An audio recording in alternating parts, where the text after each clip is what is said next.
When Sarah Martinez walked into the quarterly meeting that Tuesday morning, she had no idea she was about to witness the complete destruction of a colleague's career. But as she watched Jessica Sterling deliver her presentation with that perfect smile, Sarah couldn't shake the feeling that something was terribly wrong. Jessica had always been the golden girl of pinnacle marketing. With her designer suits, flawless makeup, and commanding presence, she seemed to effortlessly climb the corporate ladder. But what Sarah was about to discover would change everything she thought she knew about success, manipulation, and the masks people wear. The presentation began like any other.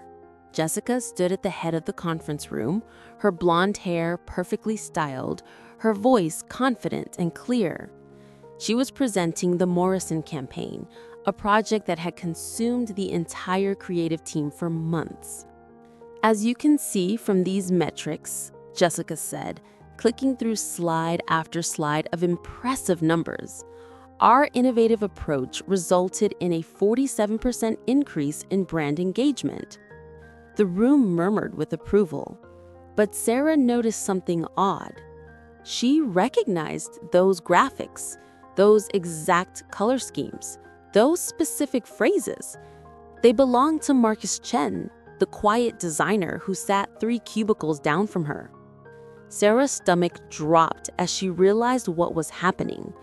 Marcus had worked nights and weekends on this campaign. She'd seen him hunched over his computer at 9 p.m., perfecting every detail. Yet here was Jessica, presenting his work as her own masterpiece. But the real shock came when Jessica seamlessly transitioned into discussing her creative process. She spoke with such conviction, such detail, that even Sarah began to question what she'd witnessed. Could she have been mistaken? The psychological insight behind the color palette came from my deep understanding of consumer behavior. You see, I've always had an intuitive grasp of what makes people tick. She paused for effect, her green eyes scanning the room like a predator sizing up prey. That's when Sarah noticed Marcus. He sat frozen in his chair, his face pale, his hands trembling slightly. He opened his mouth as if to speak, then closed it again. The defeat in his eyes was heartbreaking. After the meeting, Sarah approached Marcus at his desk. He was staring blankly at his computer screen, his shoulders slumped. "Marcus," she said gently, "that was your work in there, wasn't it?" He looked up at her with eyes that seemed years older than they had that morning. "It doesn't matter," he whispered. "No one would believe me anyway. Jessica has a way of making you doubt your own reality." Sarah sat down beside him. "What do you mean?" Marcus rubbed his temples, as if trying to ease a headache that had been building for months. "It started small. She'd take credit for tiny suggestions I made in team meetings. When I tried to speak up, she'd smile and say something like, 'Oh, Marcus, you're being modest. We all know that was a team effort.' But it wasn't. It was mine." As Marcus spoke, other colleagues began to gather around him. Lisa from accounting, David from sales, even Janet from HR. Each had their own story about Jessica. She made me rewrite a report 7 times, then presented it to the CEO as her own work. When I tried to mention my contribution, she publicly praised me for helping with the research, making it sound like I was just an assistant. David nodded grimly. She threw me under the bus during the Peterson deal, told the client I had made errors in the proposal when I knew for a fact she had changed the numbers herself. I lost the commission and she got a promotion. Janet's story was perhaps the most chilling. She came to HR claiming Marcus was creating a hostile work environment by undermining her authority and spreading false rumors. She was so convincing, so detailed in her complaints, I almost wrote him up before I realized what was really happening. Sarah felt sick. How had Jessica managed to manipulate so many people for so long? But the answer came the next day when Sarah witnessed Jessica in action. A new intern, bright-eyed and eager, had made a small mistake in a client email. Instead of addressing it privately, Jessica called him into her office where her voice could be heard throughout the floor. "Kevin, I'm really disappointed. This kind of carelessness reflects poorly on the entire team. I trusted you with this responsibility, and you've let me down." Sarah watched Kevin's face crumble. But then came the masterful manipulation. "However," Jessica continued, her voice softening with manufactured warmth, "I believe in second chances. I'm going to personally mentor you through this. We'll work together to make sure you reach your potential. You're lucky to have someone who cares enough to invest in your growth." Kevin's gratitude was painfully visible. He thanked Jessica repeatedly, promising to do better, to learn from her wisdom. Sarah realized she was watching a textbook example of psychological manipulation. The public humiliation, followed by private rescue, had bonded Kevin to Jessica more effectively than kindness could ever. Over the following weeks, Sarah began to see the pattern everywhere. Jessica would subtly undermine team members' confidence, then position herself as their savior. She'd create problems, then swoop in with solutions, always making sure she was the hero of every story. The breaking point came during the Morrison campaign launch party. The client was thrilled with the results, and Jessica basked in the praise. But when Marcus quietly mentioned to a colleague that he designed the central graphics, Jessica overheard. "Marcus," she said loudly, her voice carrying across the room, "I think you've had a bit too much to drink. You're starting to take credit for team achievements." She laughed, but there was ice in her eyes. "We all contributed to this success, but let's be honest about who led the vision." The room fell silent. Marcus stood frozen, his face burning with shame and anger. But then something extraordinary happened. Sarah stepped forward. "Actually, Jessica, I think there's been a misunderstanding." Her voice was steady, clear. "I have emails and timestamps showing Marcus created those designs. The whole team saw him working on them." One by one, other colleagues joined in. Lisa pulled out her phone, showing saved messages. David presented printed emails. Janet spoke about the timeline of work submissions. Jessica's perfect composure began to crack. Her smile became rigid, her eyes darting around the room like a cornered animal. This is completely inappropriate," she stammered. "I can't believe you're all ganging up on me like this. After everything I've done for this team?" But the truth was out. The evidence was overwhelming. Jessica's web of manipulation was unraveling, and she could feel her carefully constructed image crumbling. The aftermath was swift. An HR investigation revealed a pattern of behavior that went back years. Jessica was quietly asked to resign, though the company handled it discreetly to avoid legal complications. But the damage she caused ran deep.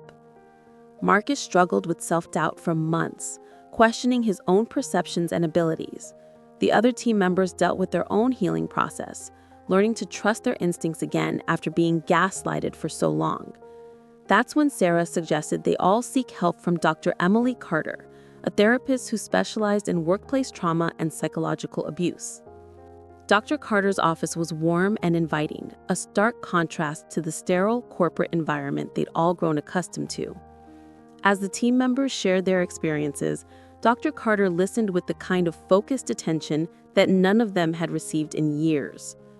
"What you've all experienced," Dr. Carter explained, "is a form of psychological manipulation often exhibited by individuals with narcissistic personality traits."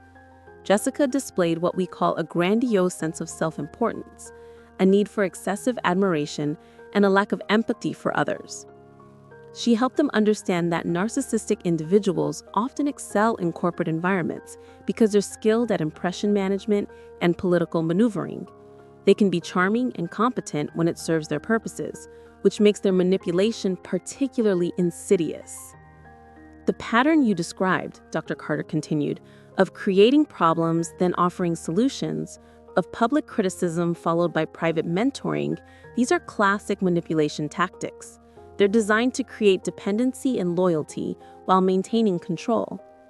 Marcus found particular comfort in learning about gaslighting, the psychological manipulation technique that had made him question his own reality. "It's not weakness that made you doubt yourself," Dr. Carter assured him. "It's a normal human response to sustained psychological pressure. Your reality was being systematically undermined." The healing process wasn't quick or easy. Dr. Carter worked with each team member individually and as a group, helping them rebuild their confidence and trust in their own perceptions. She taught them to recognize the warning signs of manipulation and to set healthy boundaries in future relationships. Recovery from this kind of psychological abuse, Dr. Carter explained, involves learning to trust yourself again.